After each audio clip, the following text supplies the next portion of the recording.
Good morning, everyone. I want to start today with something simple but serious. 4 things. Just 4. They sound ordinary, almost harmless, but they quietly decide whether your life feels powerful or constantly exhausting, whether you lead or you drift, whether you build or you react. Those 4 things are your mouth, your mood, your money, and your mind. When you learn to control these, life starts responding differently to you. When you don't, you're not really living, you're just managing damage and hoping things improve. Let's start with your mouth, because this is where most people lose ground without even realizing it. Your mouth is the front gate of your character. It's the first thing people experience about you before they ever understand your intentions. It's the broadcast station for your thoughts, your emotions, your values, and your level of awareness. What you say, and just as importantly, what you choose not to say, tells people exactly who you are. Not who you think you are, not who you wish you were, but who you consistently show up as. In this world, your words are never neutral. They are either working for you or against you. They can open doors or quietly close them forever. They can build trust or plant doubt that never fully disappears. Most people underestimate the power of their mouth because they think speaking is just communication. They think it's casual, automatic, harmless. It's not. Speaking is reputation, it's influence, it's leadership in its rawest form. Every time you open your mouth, something happens. You are not just making sound. You are either making sense or making enemies. You are either building bridges or setting fires. And the scary part is, many people sabotage their own lives not because they lack talent, intelligence, or opportunity, but because they never learned how to manage their words. They speak without thinking. They interrupt instead of listening. They dominate conversations because silence makes them uncomfortable. They turn every difference of opinion into a debate they must win. They gossip to feel relevant. They complain to feel heard. They brag to feel important. And then they're confused when people stop taking them seriously. They wonder why their ideas get ignored, why their apologies don't land, why no one shows up when they finally need support. The truth is, people remember what you say, especially the careless things, especially the emotional outbursts, especially the moments when your mouth moved faster than your wisdom. One sentence can go viral for the wrong reason. One poorly timed joke can end a career. One rude comment can permanently damage a relationship. One emotional explosion can destroy 10 years of trust in under a minute. That's why one of the most underrated skills in life is not knowing what to say, but knowing when to say nothing. Silence is not weakness. Silence is protection. When you're angry, silence shields you from saying something you'll spend years trying to undo. When you're confused, silence gives you space to think. When you're hurt, silence allows healing before you speak from pain instead of clarity. People think strength comes from speaking up all the time. It doesn't. Strength comes from speaking with purpose. Anyone can talk. Very few people can communicate. Look at great leaders, great partners, great thinkers. What do they have in common? They listen more than they speak.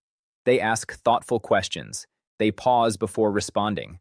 They don't rush to fill silence just to prove they're present. They use their mouth the way a surgeon uses a scalpel, not to cut everything, but to cut precisely. What you say also teaches people how to treat you. If you constantly complain, people will see you as negative, no matter how justified you feel. If you criticize everyone, people will assume you're insecure. If you gossip, people will assume you gossip about them too. And if your mouth is always full of noise, people will tune you out even when you finally have something important to say. But this doesn't stop with how you talk to others. There's another layer most people ignore: the way you talk to yourself. Your inner dialogue matters just as much as your public words. What you say when no one else is listening sets the tone for your confidence, your mood, and your decisions. If your mouth is constantly feeding your brain self-doubt, excuses, anger, or fear, you are training your mind to expect failure. And eventually, you start acting like someone who has already lost. So how do you actually control your mouth? Or, first, pause before you speak. Give yourself a moment. Don't let your emotions drive your mouth like a stolen car. Check in with yourself and ask, is this helpful? Is it kind? Is it necessary? Not everything true needs to be said, and not everything felt needs to be expressed immediately. Second, listen actively. Don't just wait for your turn to talk. Let people finish their thoughts. Make them feel heard without trying to correct or compete. You'd be surprised how much respect you earn just by giving others space. Third, choose words that build instead of words that tear down. Praise in public, criticize in private, and only when it actually helps someone grow. Encourage more than you correct. Compliment more than you complain. Your words shape the emotional climate around you. Fourth, protect your credibility. Don't talk just to impress. Don't lie to fit in. Don't exaggerate for applause. Once people doubt your words, they start doubting your value, and trust is very hard to rebuild. And remember this, the smartest person in the room is rarely the loudest. Often, it's the one who speaks last or not at all. But when they do speak, everyone listens. Now let's talk about your mood, because this is where a lot of good lives quietly fall apart. Your mood is not just a feeling, it's a force. It can lift people or drain them. It can make your day productive or poison your relationships. And yet most people treat their mood like the weather. Unpredictable, uncontrollable, and always someone else's fault. That's the first mistake. Believing your mood is something that happens to you instead of something you're responsible for. You can't control everything that happens in your life. That's reality. But you can control how you respond, and that response reveals your maturity, your discipline, and eventually, your destiny. Most failures don't come from lack of intelligence or opportunity. They come from emotional decisions made in heated moments. People say things they can't take back. They walk away from the right opportunity. They quit too early, not because it was logical, but because their mood took over the steering wheel. Emotions are real. They're human. But letting emotions control your actions is dangerous. Anger can make you reckless. Sadness can make you withdraw. Envy can poison your focus. Pride can blind your judgment. Anxiety can freeze you in place. The people who succeed long-term are not the ones who feel less. They're the ones who have trained themselves to act through emotion instead of acting on it. Someone who stays calm while others panic is not emotionless. They're trained. They've built the habit of checking themselves before reacting. They don't hand the keys of their life to temporary feelings. They understand moods pass, but decisions stick. Your mood also affects everyone around you, whether you intend it or not. Moods are contagious. One bad attitude can infect an entire team. One emotional outburst can make a whole room uncomfortable. One leader in a bad mood can turn a productive day into chaos. And most people don't even realize they're doing it. They think it's honesty. It's not. It's recklessness disguised as being real. There's a difference between expressing yourself and dumping your emotional chaos onto others. Venting is not blaming. Sharing is not unloading. Emotional control starts with awareness. You have to learn to pause and ask yourself, what am I feeling right now? Why am I feeling it? And is this the right moment to act on it? If you can answer that honestly before reacting, your life starts gaining emotional clarity instead of emotional confusion. Another powerful tool is reframing. When something upsets you, don't just sit in it. Ask different questions. Is this a threat or a test? Is this a failure or a lesson? Is this personal or situational? Every time you reframe, you take power back from your emotions instead of letting them dictate your behavior. And don't wait until emotions overwhelm you to think about control. Prepare for them. Train for them. Just like athletes train under pressure, you need to train your mind to think clearly when emotions rise. That means practices like journaling, breathing, reflection, and yes, silence. Sometimes the best way to manage your mood is to stop feeding it more noise. Surround yourself with emotionally mature people. Mood is energy, and energy transfers. If you're constantly around people who panic, explode, sulk, or blame, that behavior becomes normal to you.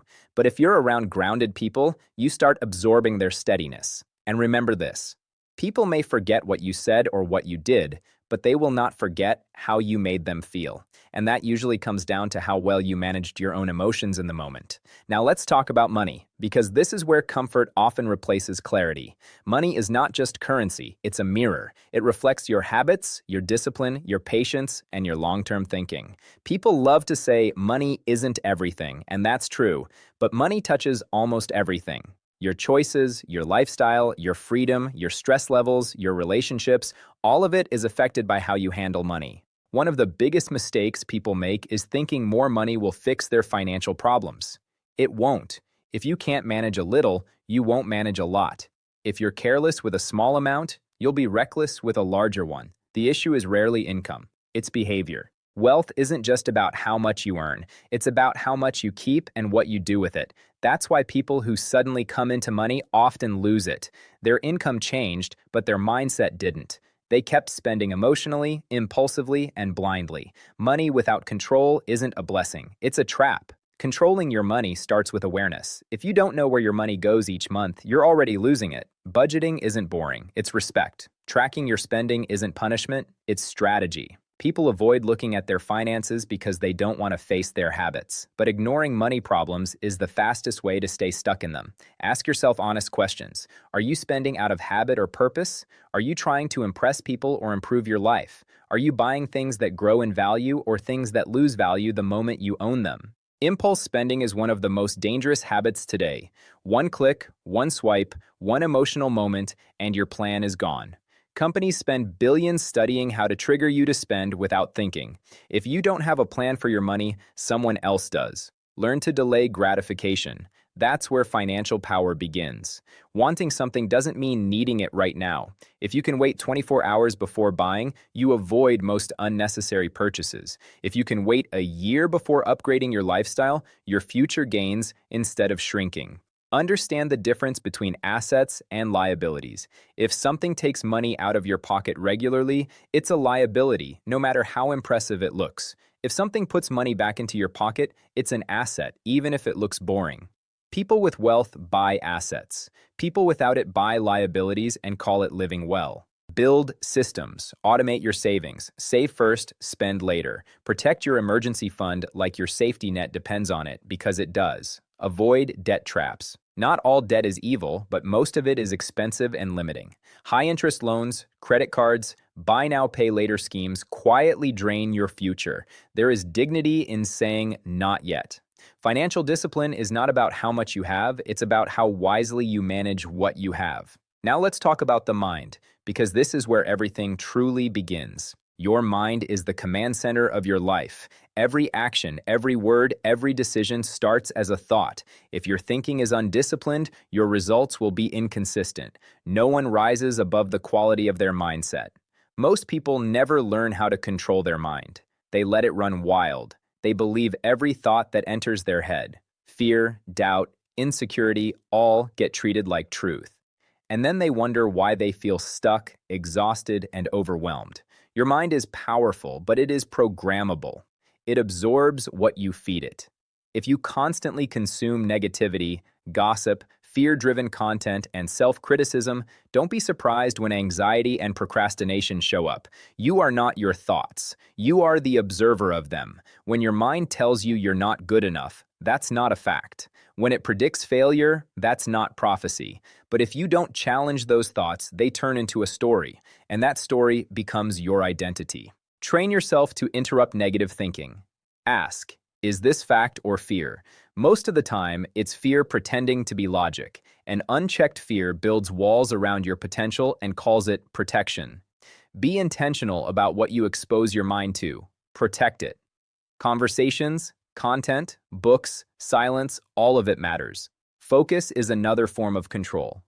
In a distracted world, the ability to focus is rare and powerful. If you can't control your attention, you can't control your future. Mental strength isn't about always being positive. It's about being grounded. It's about facing reality without collapsing. It's about saying, this is hard and I can handle it.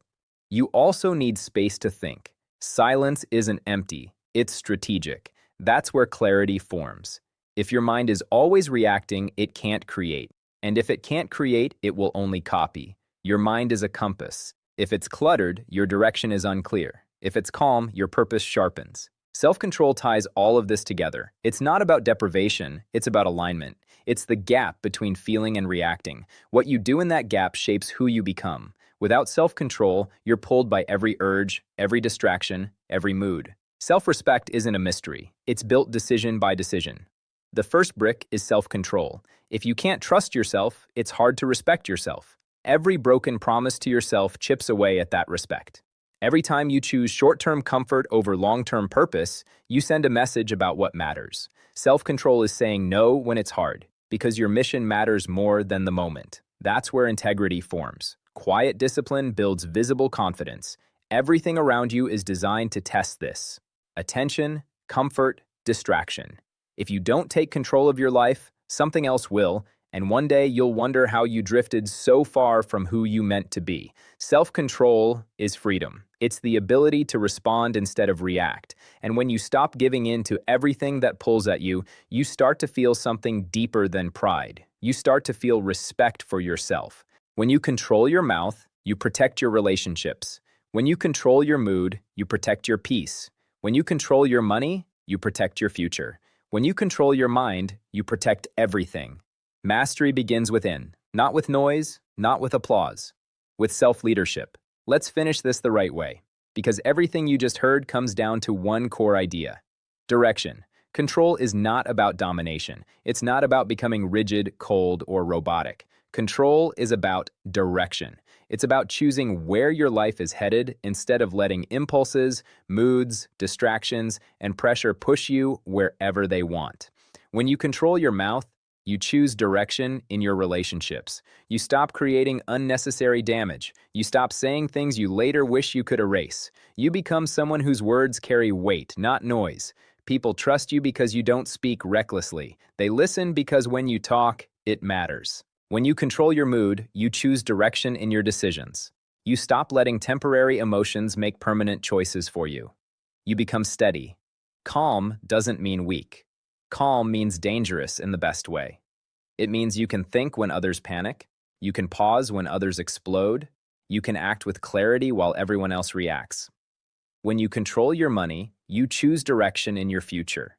You stop borrowing peace from tomorrow to feel good today. You stop living at the mercy of emergencies and surprises. You build options. Freedom isn't about luxury, it's about choice. And money, when managed well, gives you that choice.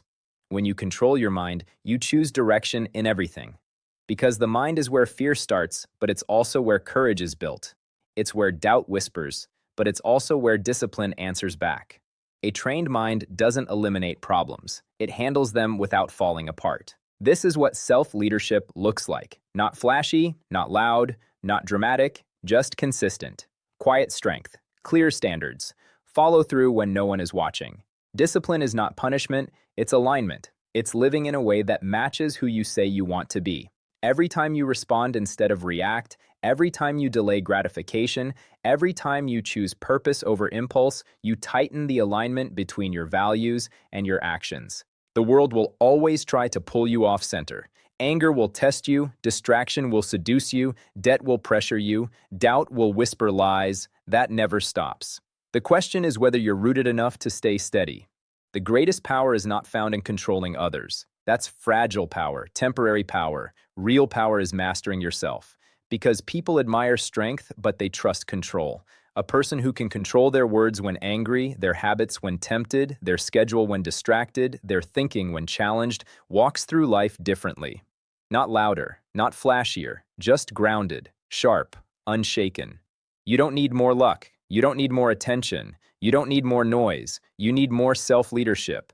Because if you don't lead yourself first, nothing you lead will last.